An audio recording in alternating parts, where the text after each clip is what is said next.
Assalamualaikum warahmatullahi wabarakatuh.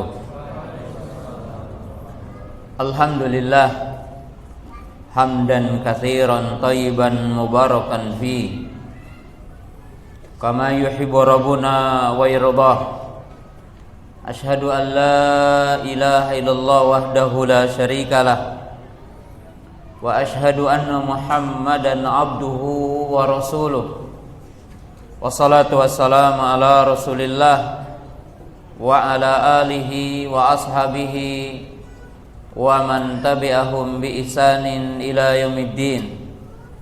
Ya ayyuhalladzina amanu taqullaha haqqa tuqatih wa la tamutunna illa wa antum muslimun. Kaum muslimin, para jamaah, para penuntut ilmu yang dirahmati Allah Subhanahu wa taala, pemirsa yang dirahmati Allah taala. Pertama, marilah kita bersyukur kepada Allah Subhanahu wa taala yang senantiasa menganugerahkan kepada kita berbagai nikmat, terutama nikmat iman, nikmat Islam, nikmat kita berada di atas sunnah Rasulullah sallallahu alaihi wasallam, dan nikmat sehat, sehingga pada kesempatan pagi yang berbahagia ini kita dapat berkumpul kembali di majelis dan di masjid yang mulia ini. Kemudian yang kedua, rasa syukur dan terima kasih kembali saya sampaikan kepada pengurus DKM dan seluruh jajarannya Masjid Raya Puri yang telah memberikan waktu dan tempat dan telah mengadakan kegiatan yang mulia ini di hari yang mulia ini, yaitu di hari yang ke-10 dari bulan Ramadan ini. Dan demikian kepada para ikhwan dan akhwat yang telah hadir di majelis yang mulia ini, dan secara khusus adalah kepada para panitia hambanya. Saya ingin untuk memperingatkan kepada diri saya dan kaum muslimin, dan secara khusus kepada ikhwan-ikhwan dan akhwat yang hadir di kesempatan pagi yang berbahagia ini, berkaitan dengan fenomena yang muncul di akhir-akhir ini atau di hari-hari ini, yaitu di awal Ramadan dan di sebagian Ramadan, yaitu munculnya bentuk-bentuk kekerasan yang menisbatkan kepada Islam, yaitu yang kita kenal dengan radikalisme dan terorisme. Dan kita semua tentunya sebagai umat Islam berlepas diri dari itu semua. Tapi mungkin ada satu hal yang kaum muslimin, terutama yang hadir di sini banyaknya para pemuda, walaupun mungkin pemuda tapi udah nikah maksudnya. Ada sesuatu yang saya ingin sampaikan, sebuah nasihat untuk kaum muslimin dan nasihat khusus untuk yang hadir. Apa sih problematika ataupun penyebab utama munculnya penyimpangan di tengah-tengah umat? Munculnya penyimpangan di tengah-tengah umat dari berbagai bentuk penyimpangan intinya karena kejahilan kepada hakikat dinul Islam. Bahwa umumnya kita umat Islam itu mengenal sebuah nama tapi tidak mengenal hakikatnya, perinciannya. Dan ini dalam banyak hal. Jadi tahu nama, kemudian tertarik dengan nama itu, termotivasi untuk melakukan nama tersebut, tapi tidak tahu perinciannya harus bagaimana melakukannya. Ini dalam umum umat Islam hari ini. Nah, ada perkara yang sangat berbahaya ketika orang itu tahu sesuatu tapi tidak tahu perinciannya.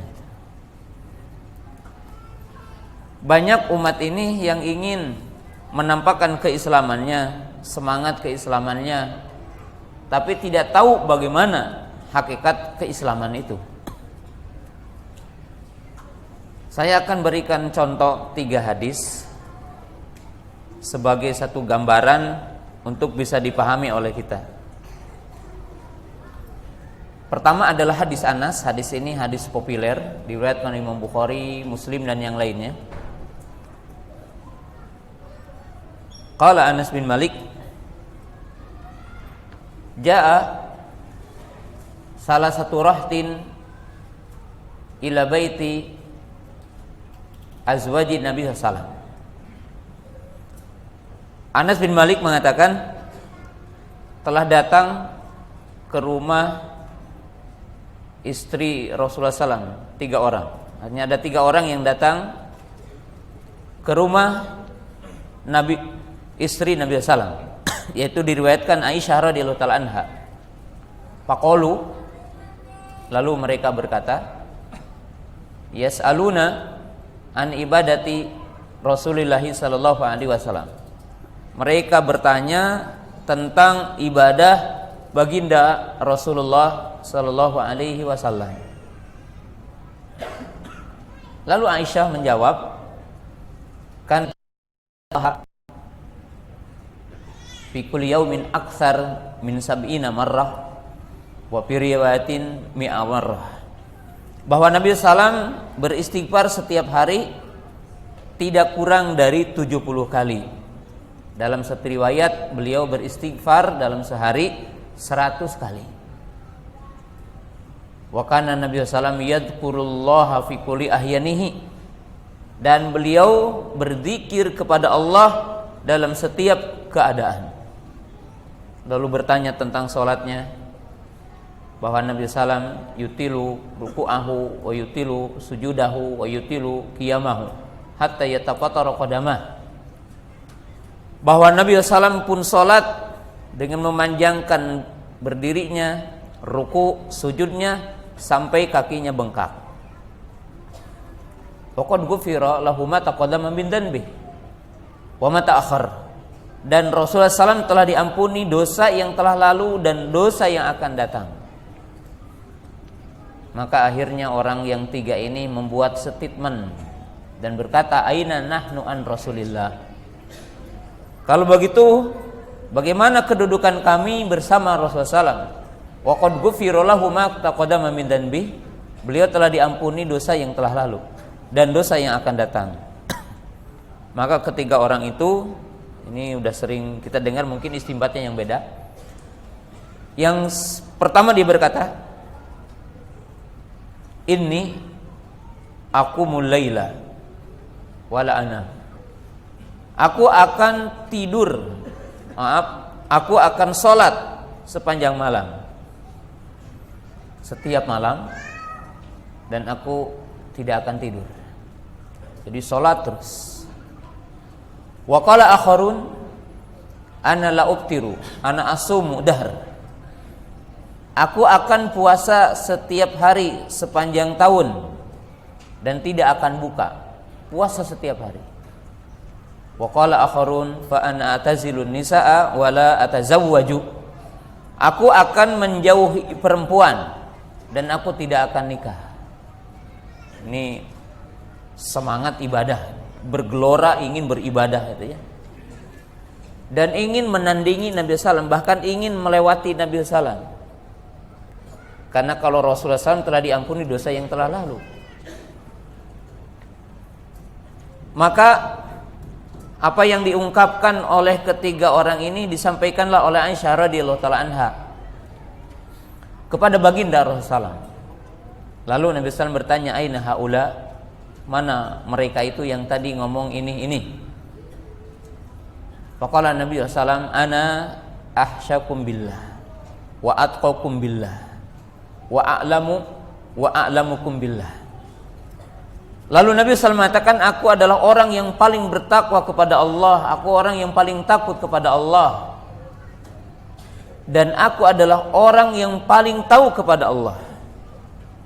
Fa ana usalli wa anamu wa ana uftiru wa asumu wa ana atazawwaju sa'a faman raghiba an sunnati falaysa minni. Orang yang tadi tidak dipuji, orang yang Masya Allah ibadahnya tadi ya, sampai dia ingin meninggal, tidak. Bahkan Nabi SAW mengeluarkan kata-kata yang pedas. Belum mengatakan orang yang tahu takwa kepada Allah dan orang yang paling takut kepada Allah, maka aku tidur dan aku sholat. Artinya sebagian malam tidur, sebagian malam sehari puasa, sehari buka. Barang yang enggan dari sunnahku, barang siapa yang yaumi Ramadan. Kata Jabir ibn Abdullah radhiyallahu ta'ala anhu, kami bepergian safar di bulan Ramadan di cuaca sangat panas. Jadi cuacanya sangat panas dan menunaikan ibadah, dan dia telah disembur air. Artinya diguyur air sama teman-temannya. Faqala ma hadza? Apa ini? Lalu bertanya kepada sejumlah para sahabat, kenapa? Maka para sahabat menjawab, dan tidak ada yang puas, dia tetap puasa sampai dia berkorban sampai pingsan.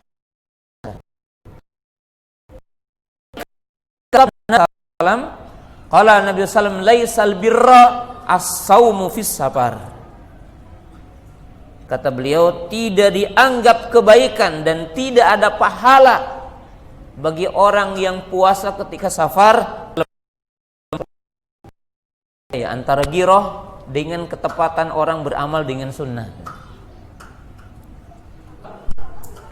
Di antara kami senjata pada lemas itu. Wa darabal al-muftiruna al-abniyah. Maka orang-orang yang berbuka, mereka fisik dalam kondisi berat, menganggap pahalanya akan besar, punya pengaruh.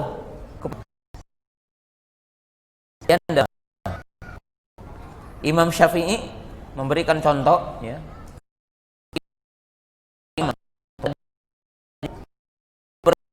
Imam Ahmad, seluruh murid Imam Ahmad mengintai di malam hari kalau Imam Syafi'i itu disangka akan sholat sepanjang malam. Diintip ya. Ternyata Imam Syafi'i duduk termenung ya. Sampai datang waktu tidak wudu. Maka kata murid-murid Imam Ahmad lapor kepada Imam Ahmad, wahai Imam, inilah orang yang engkau sanjung-sanjung, selalu engkau menceritakan bagaimana Imam Syafi'i ini dalam setiap pelajaranmu. Makannya banyak, tidak ketiga tidak wudu lagi katanya ketika sholat subuhnya. Maka kata Imam Ahmad, tanya dulu, klarifikasi, tabayun, cari jawabannya apa. Maka ternyata Imam Syafi'i memberikan jawaban yang menakjubkan seluruh murid Imam Ahmad. Apa kata beliau? Adapun aku menghabiskan makan yang dihidangkan oleh Imam Ahmad, tahu Imam Ahmad itu warok, hartanya halal, maka aku ingin tulang belulangku ini dan darahku kuat untuk menghafal hadis, menghafal Quran, untuk memahami dengan makanan yang halal gitu. Karena makanan halal ini akan mengencerkan otak kita. Imam Syafi'i menjawab, takjub murid Imam Ahmad. Adapun aku tidak sholat pada malam tadi karena aku bertafakur dengan sebuah hadis. Hadisnya diriwayatkan oleh Imam Muslim. Ya Aba Umair madza fa'ala bin Nugair. Hadis yang menceritakan ada anak kecil bersedih karena burung piaraannya mati. Maka Nabi SAW mula abah bergurau dengan anak itu dan membuat gembira anak tersebut dengan mengatakan, ya Aba Umair bin Nugair, ingin pahalanya dilipat gandakan, tapi tidak paham itu. Maka bukan dapat pahala, tidak dapat pahala. tahu perintah. Apa kata Nabi SAW? Ulil aqab. Ya, karena tidak bisa diukur berapa ya. Tapi ada menggosok gigi. Laula an asyqa ala ummati, dimasukkan ke mulut dan hidung sekaligus. Ambil satu, dikeluarkan dengan tangan kiri. Kalau kita tanya sah enggak kalau dikeluarkan sama tangan kanan? Boleh saja. Tapi yang sunnah itu bahasa Sunda. Yang apa? Yang kiri berdasarkan hadis Ali bin Abi Thalib ini berintisyak. Mungkin pakai bahasa Jawa Barat sampai nyerang gitu ini ke dalam. Terasa apa?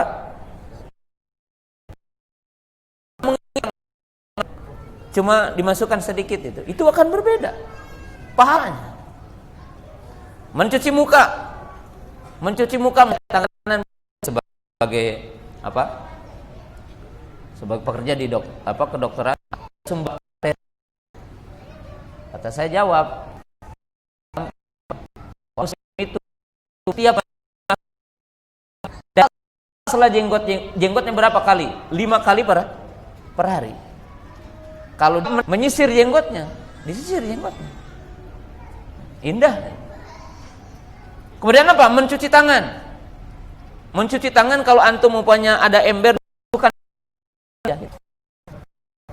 mencuci tangan sah. Tapi kalau pingin sunnah lain, mencuci 3 kali, yang kanan dulu sampai siku, gitu. Kelihatan sini. Di sela-sela jari-jarinya digosok gitu. Kanan 3 kali, kiri 3 kali. Mengusap kepala dari depan ke belakang, dimasukkan ini jari-jari ke dalam, kemudian ibu jarinya ke sini. Set. Mencuci kaki, kanan 3 kali sampai 2 mata kaki, mensela-sela jari-jarinya, yang kiri seperti itu, lalu berdoa, asyhadu alla ilaha illallah wahdahu la syarikalah wa asyhadu anna muhammadan abduhu wa rasuluh. Nah, ini wudu yang sempurna. Maka Nabi SAW mengatakan, man tawadha'a nahwa wudu'i hadza summa yusalli raka'ataini la yuhditsu ghufira taqabbala min dhanbi. Nah, ini lihat ya. Jadi orang muslim itu jangan tahu oh indah wudu itu, ya. Pahalanya apa? Menghapus dosa, tapi kita harus tahu wudu yang mana yang bisa menghapus dosa itu. Nah, orang muslim kan tahu ya indahnya wudu, tapi tidak tahu praktek wudu. Contoh yang kedua, salat bisa istri darajah. Pertama itu sampai menghitung 27 itu apa? Pertama, idza tawadu al abdu min baitihi fa ahsana wudu'ahu. Makanya 27 itu dihitung berwudu dari rumah dan wudu. Lain ke masjid dan dia tidak bertujuan kecuali untuk sholat. Kemudian apa?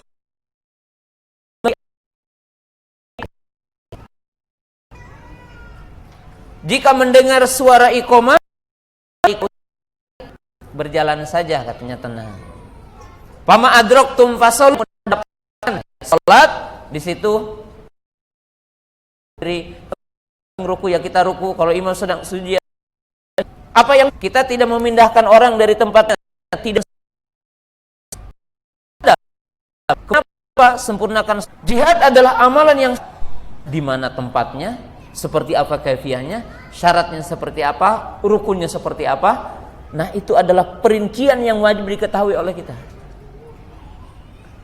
Masalah yang menimpa kepada umat ini hari ini apa? Bahwa kita itu tahu Islam itu baru globalnya gitu. Baru tahu dari sisi nama-nama itu. Tapi ketika kita mencoba untuk mengetahui perinciannya, maka disitulah terjadi penyimpangan. Sebenarnya gini, jamaah yang dirahmati Allah Ta'ala, dan ini wajib diintrospeksi kita. Kesalahan dalam kita berwudu tidak ada perbedaan dengan kesalahan dalam masalah jihad. Cuma masalah jihad ini menjadi isu karena berkaitan dengan darah gitu ya. Orang salah berwudu ya sama dengan seperti orang salah berjihad. Orang salah dalam sholat seperti orang salah dalam berjihad. Penyimpangan itu sama. Cuma pengaruhnya mungkin yang berbeda. Dan kita sering, kalau dalam jihad dikatakan sesat, kalau yang lainnya tidak dikatakan sesat, kan ini juga tidak adil. Beragama kita itu harus paripurna. Dalam wudu kita harus mengikuti sunnah. Dalam sholat kita harus mengikuti sunnah. Dalam berumrah kita harus mengikuti sunnah. Dalam berhaji kita harus mengikuti sunnah. Dalam menunaikan puasa harus kita mengikuti sunnah. Dalam berumah tangga harus kita mengikuti sunnah. Dalam berjihad kita harus mengikuti sunnah.